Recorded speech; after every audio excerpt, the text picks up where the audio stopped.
well. Clay, how do you see the fight going? Do you see it going all the rounds, and do you see it ending up on the ground? I think it's safe to say between two grapplers that might end up on the ground.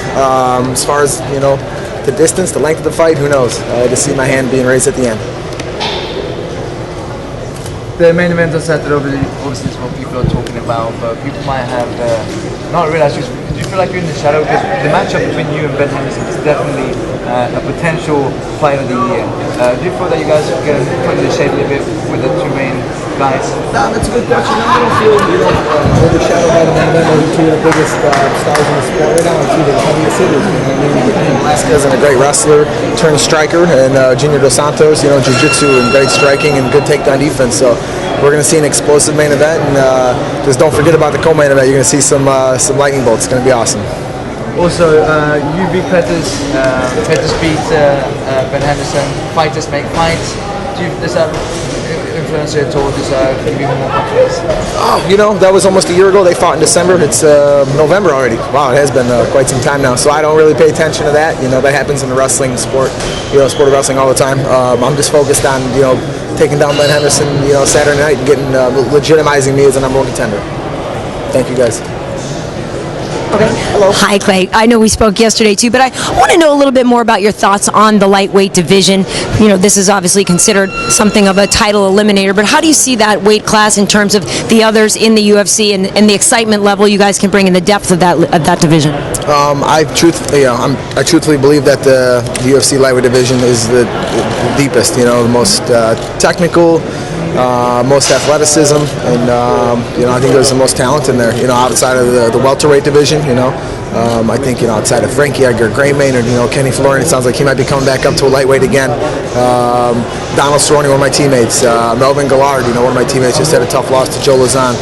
The list goes on. I feel bad if I forget anybody. It's Jim Miller, Ben Henderson, Anthony Pettis, all these great guys. So there's Saturday night. There's more than just me and Ben out there. I'm just gonna, like I said, I'm gonna legitimize me being the #1 contender after a big win over Ben Henderson.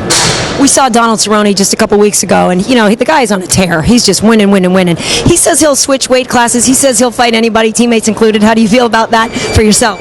Donald's my buddy. He's crazy enough to go to 145. He's crazy enough to go up to welterweight. But we beat each other up in the gym every day. He's a great training partner, great friend. Yeah, but you like where you are in terms of lightweight? Yeah, I'm a little guy. I'm gonna stick around at lightweight for a while to get my belt. Thank you. Your weight division has arguably the largest pool of talent in your division. What's it going to take for you to win that #1 spot? Take it to Ben Henderson from bell to bell. Push the pace, fight my fight, go out there and realize what got me here, and that's hard work and wrestling. And my hands have come around. My striking game is getting better every day. So I got Ben's number. I just got to go out there and prove it to the rest of the world. Both you guys are physical specimens. What are you going to do to take him down? More so Ben than I. He's an Adonis. The guy's in great shape as always. I just go out there with a lot of cardio, a lot of heart. And I know, confidence is going to play a factor in this. My experience. I have almost as many losses as he has fights. So intangibles are on my side, experience is on my side, and I'm confident I expect to win. And how do you feel those losses have helped you become a better fighter? I think the sign of a true champion is learning from your losses, learning from your victories, and always keeping those in the back of your mind, and just improving on those different skills and mistakes that I made, and that you'll see in the next year, hopefully, when I get that strap. Nice. Have you been working on your takedowns? Always, every day. You just saw a little bit of it.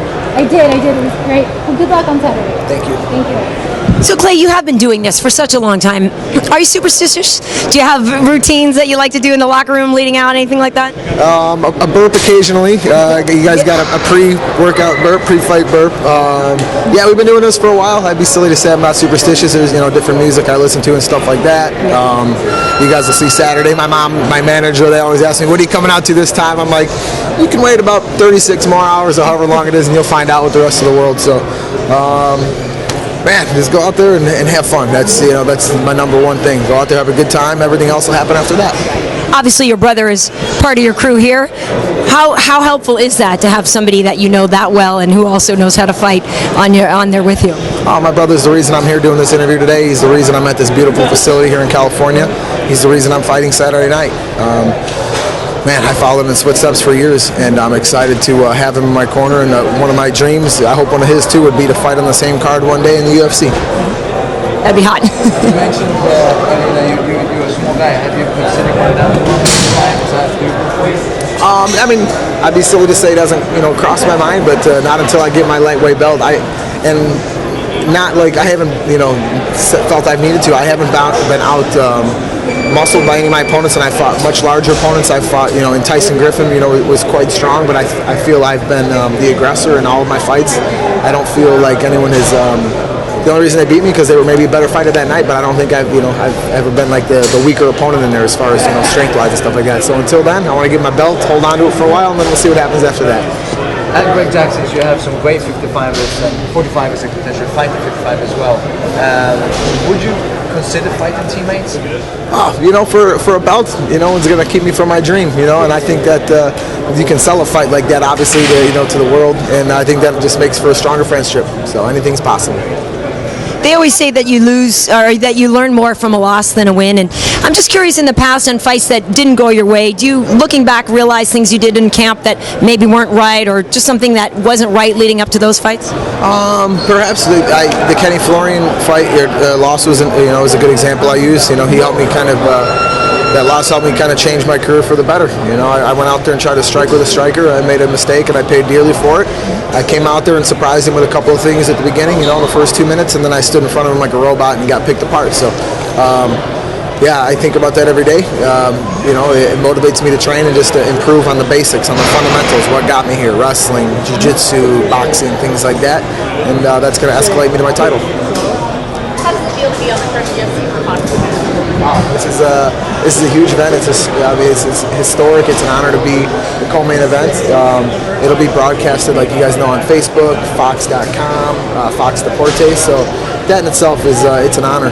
It's kind of funny, I said this yesterday in a couple interviews. How my UFC career has come full circle in 5 years. 5 years ago, October 14th, 2006, I was on the undercard fighting to get on the main broadcast or whatever on the pay-per-view, and 5 years later, biggest fight of my life, and I'm on the undercard fighting to get on the live broadcast. So all things are relative, and I think things happen for a reason. Does that give you a little bit more pressure than the first one, maybe? I don't. Pressure is what you make of it. To me, I put myself in in a situation that I'm always out there. I'll do myself, and I'll do my last competition, things like that. So I don't feel any added pressure from the media, from the fans. You guys are always supportive, and I'm going to go out there and do my best for you. Great, thank you. Thank you. Good, Chris? Awesome. Good.